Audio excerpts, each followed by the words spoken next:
I've been so lucky to be able to receive books from publishers. Even though I just started reading back up again in the beginning of 2025, I'm just so thankful that I've been able to receive a lot of books that were about to come out or that just released. I was able to get a bunch of physical arcs, sometimes even e-arc. I also have received finished copy of books. I do have 10 books behind me here that I want to share with you today.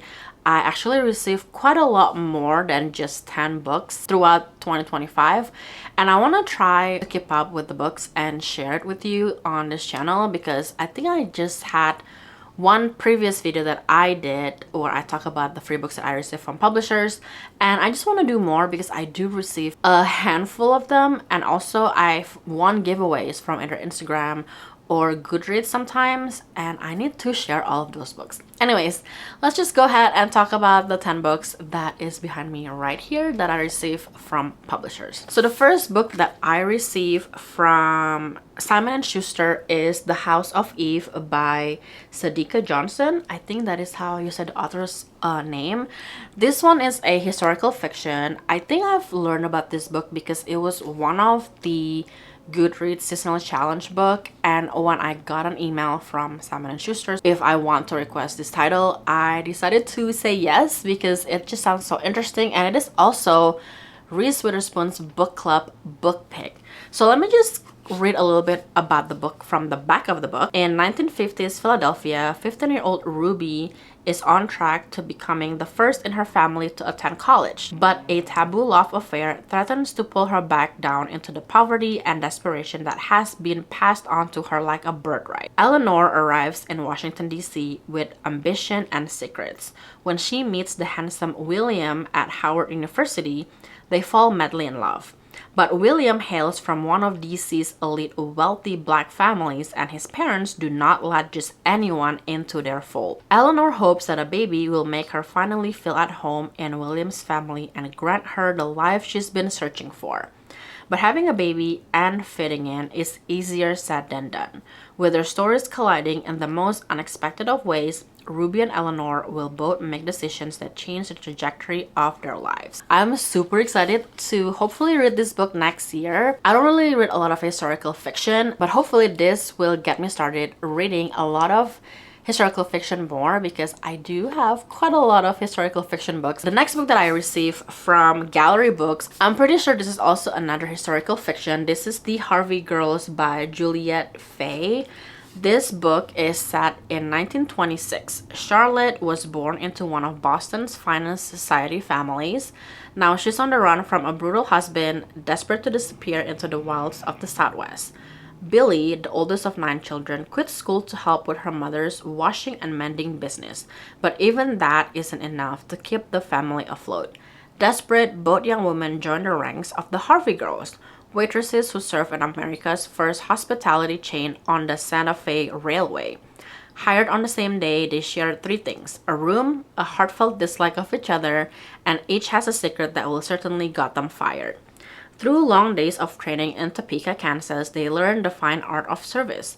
When they're sent to work at the Grand Canyon's luxurious El Tovar Hotel, they must keep those secrets close, all while relying on their wits, resilience, and each other to survive. It's set in the 1920s, which is actually pretty interesting because that is kind of the time period in US history that I love, especially the 1920s in New York for all of the music and all of that. But this is actually an interesting take as well from the same time period, so I cannot wait to read this book. The next book that I was able to receive from Vintage Books is The Husbands by Holly Gramazio. I honestly don't remember how I was able to get this book because I received it in the mail, also with like game or something, like an activity sheet that is based on this book. So I don't know if I won it in a giveaway, but I remember at the time I was going to wait until this book is released in paperback to get them because this book is super interesting. Let me just read the back of the book real quick if you haven't heard of this book before. When Lauren returns home to her flat in London late one night, she is greeted at the door by her husband, Michael. There's only one problem: she's not married. She's never seen this man before in her life. But according to her friends, her much improved decor and the photos on her phone, They've been together for years. As Lauren tries to puzzle out how she could be married to someone she cannot remember meeting, Michaelis goes to the attic to change a light bulb and abruptly disappears.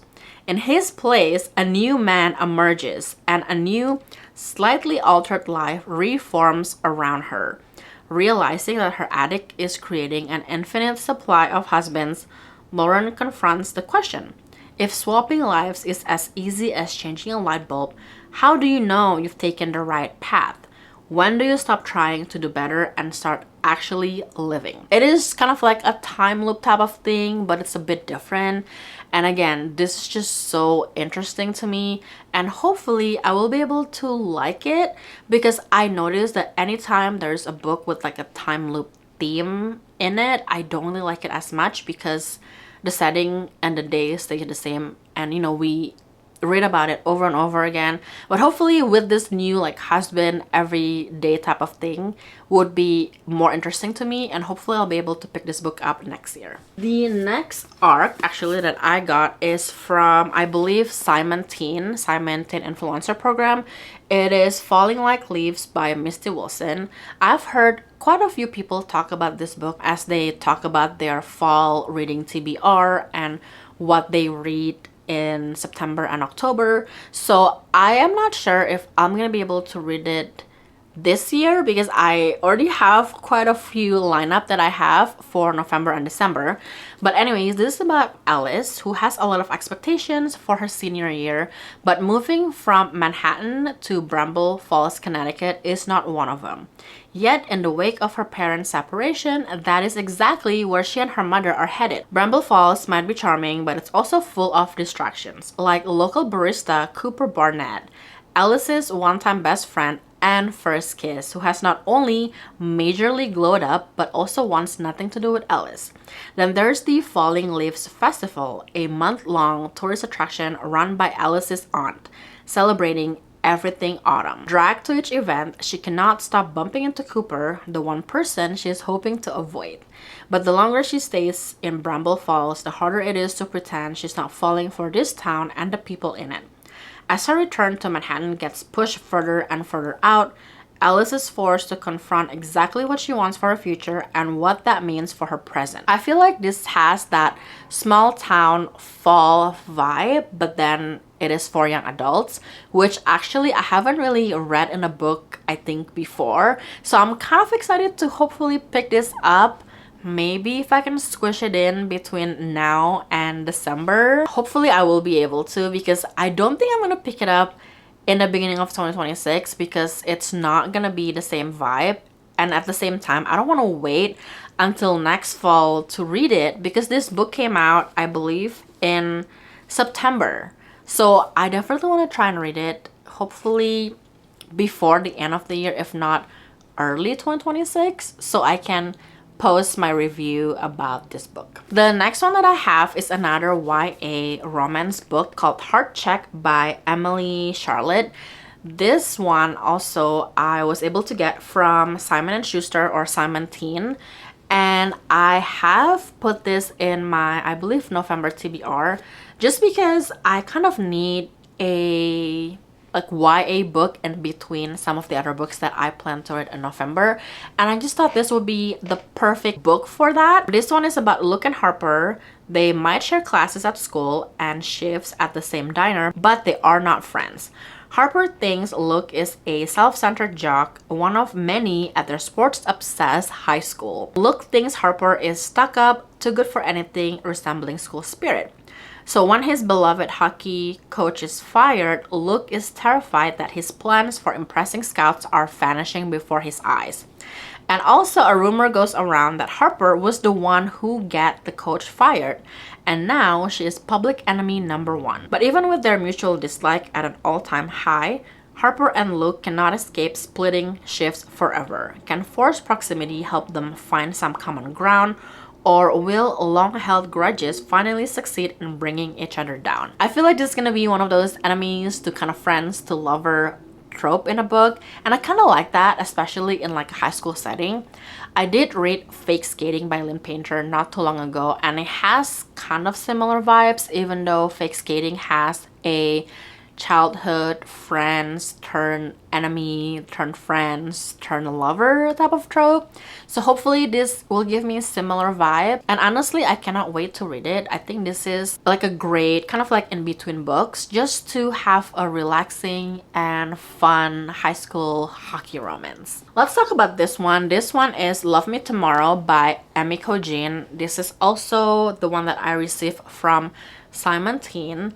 Honestly, if Simon Teen influencer programs like application is opening back up again, and if you love YA romance and just YA books in general, you should definitely get your hands on applying, because I think I've been getting a lot of arcs from Simon Teen, physical arcs and also e-arc if you're interested. But anyways, this one is about a 17-year-old Emma who doesn't believe in love, not after her parents' heart-wrenching divorce, which is why when she attends the festival of Tanabata, she wishes for proof that love is real and, more importantly, that it can last. Emma thinks little of her wish until she discovers a note from someone claiming to be her greatest love contacting her from her future. Someone has to be pranking her, right? But as the notes pour in, Emma is forced to admit the mysterious writer knows her in a profound way, which can only mean one thing: this is real. Someone is actually contacting her from the future, but who?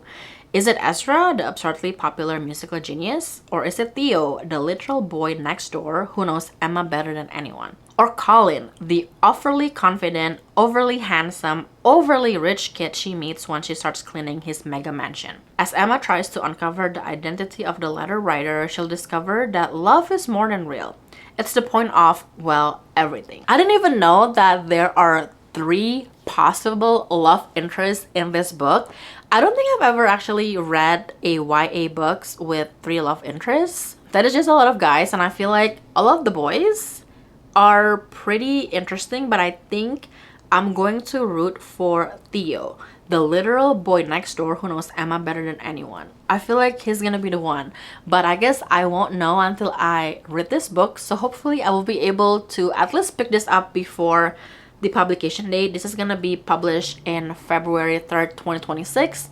So I have some time to add this into either my January or February TBR. Next one is again from Simon Teen Influencer Program. Like I said, they are great because they would send you almost like all of the ones that you pick if you want to. But this one is The Roommate Arrangement by Samantha Markham. This is about Blair, who accidentally becomes college roommates with her brother's best friend. Blair might be a little type A, but she never thought of herself as completely overbearing. That is until her 2 best friends drop her from their housing arrangement a week before her pre-college summer coding program is about to start. Blair knows if she switches to an on-campus dorm, her parents will make her give up her expensive sculpture class with her dream mentor to pay for it. Desperate, she scrambles to find a new place, but things get complicated when one of her new roommates turns out to be Jamie, her brother's best friend. Blair begs Jamie not to tell Sawyer, her brother, about her living arrangement, certain her brother will sell her out to their parents and all her plans will fall apart. So Blair and Jamie strike a deal. She'll help him finish the app he's building if he promises to keep her secret. Spending more time together shouldn't be a problem. Sure, Jamie has a new haircut, a mysterious tattoo, and a year's worth of earned muscle, but it's not like Blair is noticing. After all, they're only roommates, right? I can't wait to read this. I feel like it's gonna be such a cute book to read. I feel like this will be perfect like to read in September because, or maybe even in the summer. I don't know when this book is gonna be out actually. Oh, January 2026, so it's kind of like a winter book. But I guess it could be like they're starting in the spring instead of fall for college, and I just feel like this would be perfect for that. And I feel like if you're looking into a book with brother's best friend, kind of like, I don't know if it's forbidden romance, but keeping secrets from family about their living arrangement and stuff, I think you would love this book. I honestly am excited to read it. Hopefully I'll be able to pick it up before the publication date. It just says January, so I'm not really sure when in January. This next one is again sent to me by Simon Teen Influencer Program, and it is Cold Wire by Chloe Gong. This is, I think, the first book in a trilogy, and I'm pretty sure it is kind of like a sci-fi dystopian book series, and this actually already came out, I think maybe last week, or maybe it's today, November 11th. I'm not really sure. But anyways, I got sent like a cute box of the book, of like I think a bookmark and a sticker, I believe, which is actually pretty nice because this book is probably most anticipated book release for YA towards the end of the year. Oh, I also got this ARC signed by Chloe, which is actually super cool. So let me just read the back of the book. To escape rising seas and rampant epidemics, most of society lives upcountry in glistening virtual reality, while those who cannot afford the subscription are forced to remain in crumbling downcountry. But upcountry isn't perfect. A cold war rages between two powerful nations, Medaluo and Atahua, and no one suffers for it more than the Medan orphans in Atahua. Their enrollment at Nile Military Academy is mandatory. Either serve as a soldier or risk being labeled as a spy. A. Raleigh graduates from the academy and joins Nile Corps private forces down country exactly as she is supposed to. Then Atahua's most wanted anarchist frames her for assassinating a government official, and she's given a choice: cooperate with him to search for a dangerous program in Medaluo or go down for treason. Meanwhile, Leah is finishing her last year upcountry at Nile Military Academy. Paired with her academic nemesis for their final assignment, Leah is determined to beat him for valedictorian and prove her worth. But there may be far more at stake when their task is to infiltrate Medaluo and track down an Atahuan traitor goes wrong. Though A. Raleigh and Leah tear through Medaluo on different planes of reality, the two start to suspect they are puzzle pieces in a larger conspiracy. And the closer they got to the truth, the closer their worlds come to a shattering collision. I don't think I've actually read a sci-fi dystopian book just like this. I'm honestly curious on how Chloe describe the virtual reality like worlds that they live in. Honestly, I can't really picture how that would play into the whole storyline, so I'm super curious on how this story will unfold. Hopefully, like I said, I'll be able to read it in the next few months. This book just came out, and let me know in the comment below if you guys have read this book or have added this book into your TBR. The next book that I got is called Midnight at the Cinema Palace by Christopher Tredowski. I think that's how you say the author's name. This one I got sent by Simon & Schuster. I'm pretty sure I requested the title, but honestly, this book's premise also sound really interesting. And let me just read the back of the book. Walter is looking for love and purpose in a city he doesn't realize is fading away.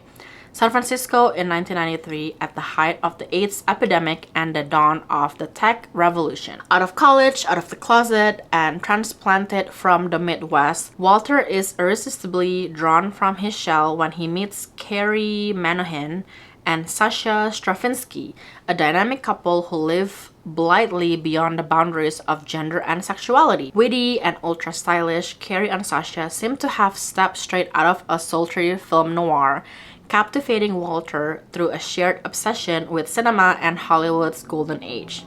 As the three embark on adventures across the city, their lively friendship evolves in unexpected ways, filled with the romance of shared creativity as they seek an aesthetically beautiful and fulfilling way of life. Is this gonna be like a story of like a trouble? Is that what you call it? I'm not really sure, honestly, but I don't know why the title of the book is interesting to me, so I cannot wait to read this book. If you have read it, let me know in the comment below what you thought about it. I think this is actually like a completely finished copy that I got.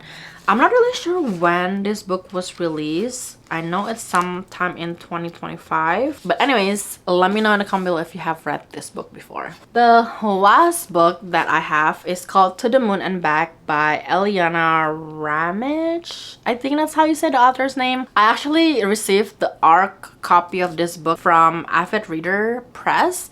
But I want to say won a giveaway for the finished copy on Instagram. So I did donate the ARC to my husband's coworkers book club. So like they have like their own kind of a library set up at the office. and they basically swap books and stuff like that. This book is about Steph Harper, who is on the run. When she was 5, her mother fled an abusive husband with Steph and her younger sister in tow to Cherokee Nation, where she hoped they might finally belong.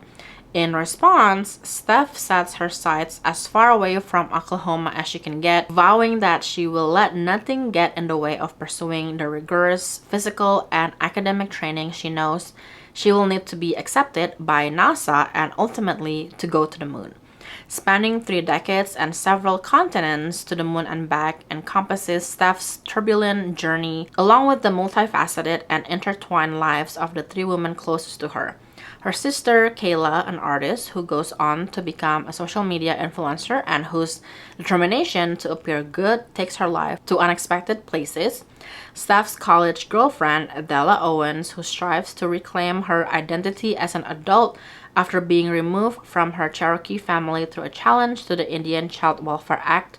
And Hannah, Steph's and Kayla's mother, who has held up her family's tribal history as a beacon of inspiration to her children, all the while keeping her own past a secret. There's so much going on, and I feel like we're gonna be following a storyline from a few different women's POV, so I cannot wait to read all about it. I am hoping that I'll be able to pick this up hopefully early in 2026. There's just so many different genre of books and like authors that I've never heard of before that I can discover from receiving books and arcs from publishers. And again, I'm so thankful to all of the publishers that have sent me these great books. I have been trying to read some of the ones that I know is going to be published pretty closely to where I got the book, but like I said, there's just so many of them that I got that I wasn't able to get to all of them before it got published. I'm gonna make it my mission next year to actually talk about it at least on my channel when I do receive them, and hopefully be able to also read them